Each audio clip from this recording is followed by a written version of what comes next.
Welcome to Upon Walton Farm, and it's getting really close to Easter, and I'm getting a dessert ready. I'm making something that was a very fond memory from my childhood. Whenever we went to my Aunt Beverly's for Easter, she always had a beautifully molded cake in the shape of a lamb, and my grandmother would always comment on it. She thought it was, number one, delicious, and just beautiful looking, the perfect thing for Easter. And so that today is for my Aunt Bev, and I'm going to make it, and I'm going to use a pound cake. You actually can use other cakes. I do suggest a pound cake because I think it is more dense and it holds its shape, and especially because the mold I'm using, we have the upright head, and in order for this to not break off, and I've had accidents over the years, I found that a pound cake is the most stable thing. And so what you want to do when using any kind of mold like this, you're going to grease it very, very thoroughly with butter or vegetable shortening. I've used vegetable shortening. I find that in the end, it is the easiest to get the cake out of the mold.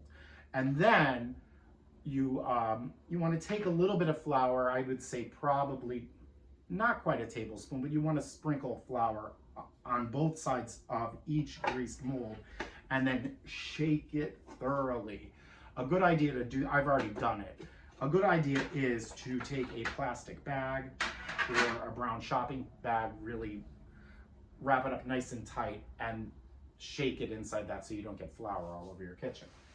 So after getting the mold ready, getting the oven set, you want to sift your dry ingredients. My mother and grandmother always sifted their flour. I am not using cake flour in this. Traditional pound cake recipes don't use cake flour. They just use all-purpose flour. But I have sifted it. I do think it helps in the rising. And I sifted it with 1.5 teaspoons of salt. So that is done. And the next thing is the butter. So I have 1/2 pound of butter in here, and I'm gonna cream it. And the reason it's only 1/2 pound and not a pound of butter, because a traditional pound cake is a pound of flour, a pound of butter, a pound of sugar. It's a pound of everything. That's where it gets its name. In France, they call it, I believe, the 14 cake, or not 14, that's 14, but the 4, where it's 4 and 4 and 4. And so I've let the butter come to room temperature. This is very important because you want to cream the butter. And so I'm just going to mix it until it's creamy. And I'm going to add 2 cups of sugar. And I'm just using granulated sugar. I'm going to talk about powdered sugar when we get to the icing. And so I'm going to do it, my trick is to do it in the sink because I don't want to mess everywhere. So I'm adding the sugar and I'm going to cream it together.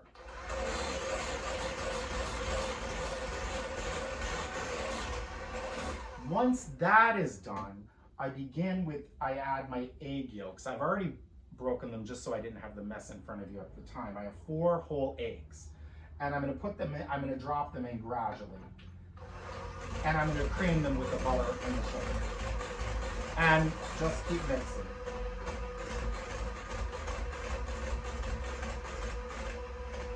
And this is, putting them in slowly if your eggs are still a little cool, it is better if you allow your eggs also to come to room temperature and the milk. Everything will combine a lot easierly. And that looks really good. Into this is going to go 2.5 to 3 teaspoons of vanilla. I'm using 2. I don't want it to be overly vanilla tasting. And so that goes in. If you like a strong vanilla flavor added, I'm using pure vanilla extract. I think in this, when any kind of baking, my mother baking was not her, she preferred to cook, and she was a superb cook. My grandmother could do both unbelievably well. But my mother with baking, she always erred on the side of a little less because she didn't want things to be overpowering. Now we're going to add the milk to this. And what I have is, I have 1.5 cups of This is whole milk. I do prefer in baking to just use the whole milk. I haven't, you write to me, email me, if you, the success you've had with skim or part skim milk or 2%, whatever. I just always use whole milk when baking. I think it is a richer texture. I think it tastes better.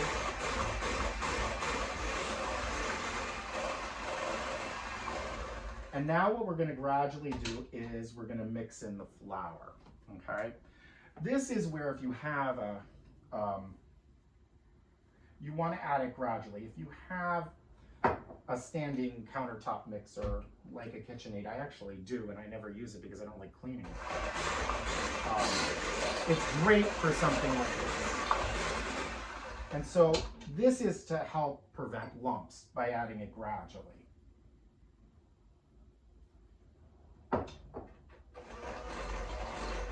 When I was researching this recipe, what I found was that everybody said don't overbeat it. I looked up even Martha Stewart's recipe and she said the same thing, don't overbeat it. And what I've been finding, I've been doing a lot more baking. If you saw my pierogi show,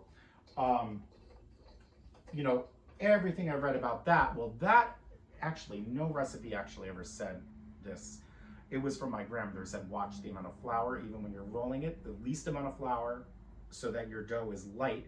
And then she also said, don't overwork the dough when you initially knead it, and then try to get your rolling out quickly and not have to do it over and over again. And I think that's why her textures were pretty much perfect. She didn't overwork things. And that's the same thing I'm doing with this cake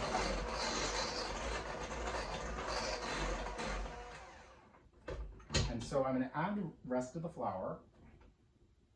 And I'm just going to mix it thoroughly. And I'm going to show you how I pour it in. Now I'm ready to pour the cake batter into the mold. And I love this mixing bowl that I has with a spout because it makes things easier. Now, this mold was intended to be put together and then you tie it with it literally, you bake it with, you know, like it has a lid on it. There's a little hole and that's for the steam to escape.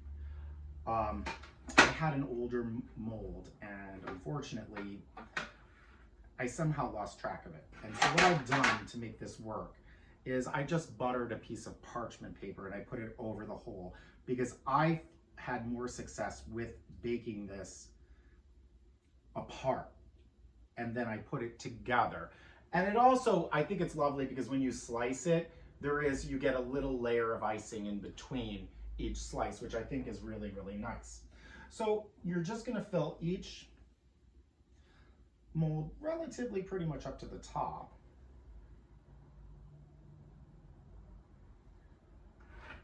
And just let it settle. It's a thick batter, I will say that. A pound cake is going to be very thick. And so I'm just going to fill, and I'll show you when it's filled. Well, my batter is in the pans, and all I'm gonna do is stick it in a 350-degree oven because basically this is two essentially loaf pans. 30 minutes and then check it. It could take up to 45 minutes, but 30 minutes and then give it a check.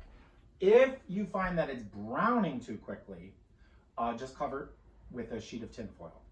The other thing to test is use a toothpick, and I've done this and it works, and I will do it again for this.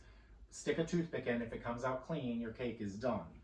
And so I'm gonna put it in my lower oven, and it's gonna go into the bottom.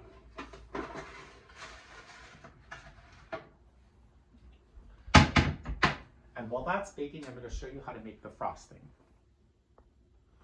Well, my cake has been baking away nicely, and while it's baking, I'm going to make the frosting. And it's very similar to actually what came on the bag of the powdered sugar. I'm using a half a pound of butter, which is 2 sticks. I'm also giving you the pounds because I know I had someone email me from Europe, what do you mean by a stick of butter? Because they get butter in blocks, usually. And so and I'll try to put, you know, the metrics also on there. But 2 sticks of butter or a half pound of butter. And into that, we're gonna have 4 to 8 cups of powdered sugar. And this I'm definitely doing in the sink. And so I start off and I taste it. I don't like mine to be overly sweet. And so I start out with a cup, and you want to beat it gradually because you don't want sugar flying all over the kitchen, and you don't want to make, you know, an enormous mess. And so we've cleaned everything for making cake batter, and now I'm just going to whip the sugar. Start slow so that it doesn't go everywhere. And I have a little cloud of sugar. Hopefully it's going to rest into the sink. And it's interesting how the powdered sugar dissolves into the butter and almost liquefies. And then depending on how crumbly it is, you can add milk to this. I do it in tablespoons because I don't want it to be overly runny. I want it to, for this, our purposes, because we're doing a molded cake, I want it to be firm. I want it to hold up, and I want it to be able to sit out. The other thing I'm going to add is 2 teaspoons of vanilla extract, pure vanilla extract. So I'll show you the icing. Well, the icing is done, and it's really nice and creamy. I did have to add, I would say, about 4 tablespoons of milk. It did get a little too hard to work with. So, and do it tablespoon by tablespoon because you do want the icing to be rather thick. All I'm gonna do now while the cake is still baking, I'm just gonna set this out on the counter. A buttercream, one of the reasons my mother always preferred a buttercream, partly was the flavor, but also instead of a whipped cream icing, was you could set it out. You can leave it out actually for 3 to 4 days and it will not go bad. I'm not going to do it that long, but I'm just going to cover it because I don't want it to get hard. I have to be able to decorate the cake with it. So I'm going to just leave it where it is on the counter, cover it, and I'll show you the cake when it's ready. Well, the little lambs are out of the oven and I'm letting them in the pan to cool just a bit. And then I'm gonna run a knife along them, along the sides, and then put them on racks to cool. So about 5 minutes of cooling in the tin, run a knife around it, and then flip them onto baking racks to let them fully cool before you even begin to ice them. So there they are. They're very cute. One of the ears is a little small, but we'll fix that with icing. So now I've taken the cake out of its mold, and I'm letting it cool and rest on a rack. And I'm going to let it cool until it's until room temperature. Do not attempt to ice the cake until it is fully cool, because your icing will melt and you'll have a mess on your hands. So just let it come to room temperature, and I leave it out while I'm cooking other things actually. I just move on to something else, and then I come back to it in a couple hours, and it's fine. If it's going to be a while, cover it with a kitchen towel so it doesn't dry out. So there it is, and we'll show you how to decorate it, icing and some coconut, and it'll be delicious. Well, now I'm ready to assemble the lamb cake. And so the first thing I'm going to do is I'm going to put a little bit of icing on half of it before I put them together. One, it gives a layer of icing in between, but the practical thing is it makes both halves stick together. And it does look nice when you cut into the slices because you get a stripe of the icing, just as if it's in a layer cake, right down the middle. And this icing spreads really well.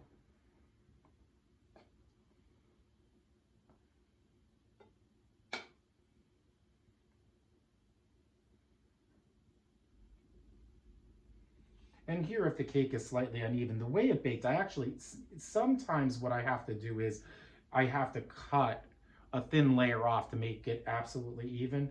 But this pretty much did bake very, very evenly. So now I'm going to put the top half on. And of course, I've let these cool. They've really cooled for hours.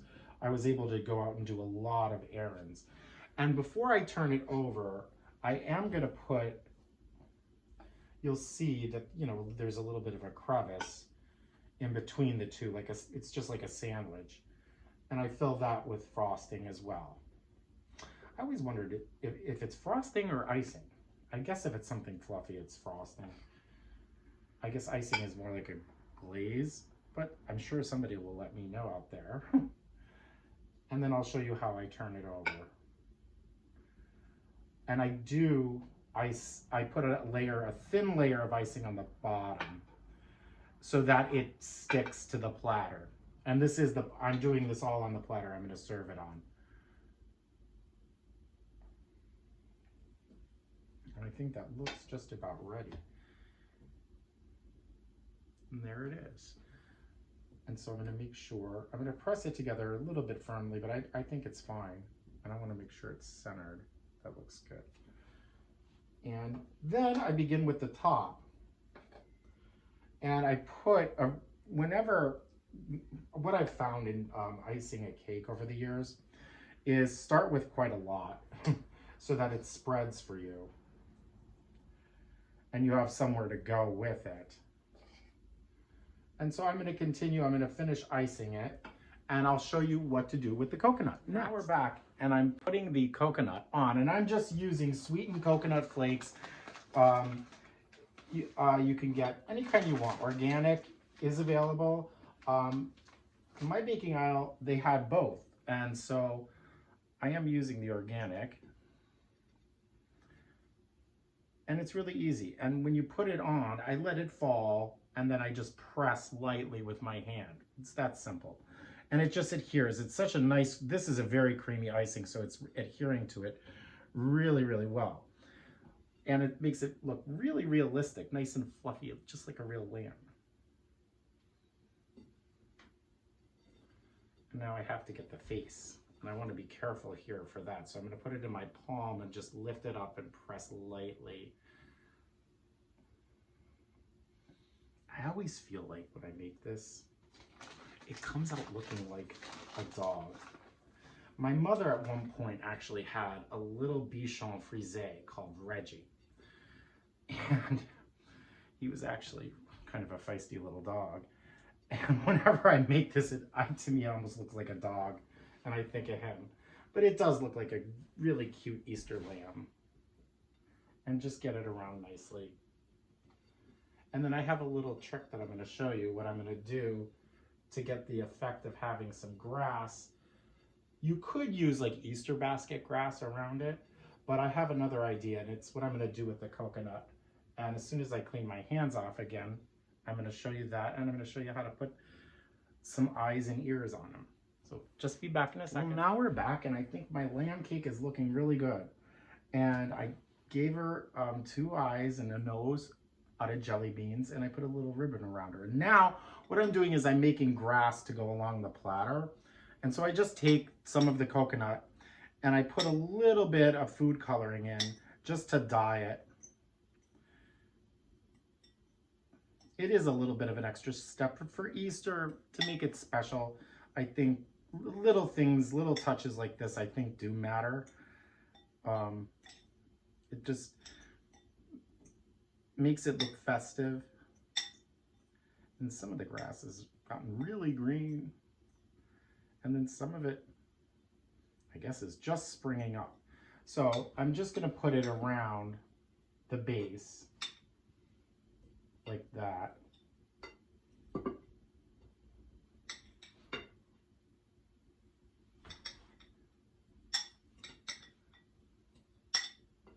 And then I'll go all the way around. And then what I do is I scatter some jelly beans to look like they're little Easter eggs here and there.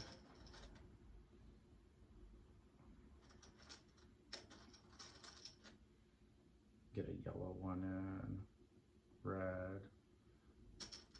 Yellow always shows up nice. I always love yellow at Easter, especially yellow tulips. I really love them.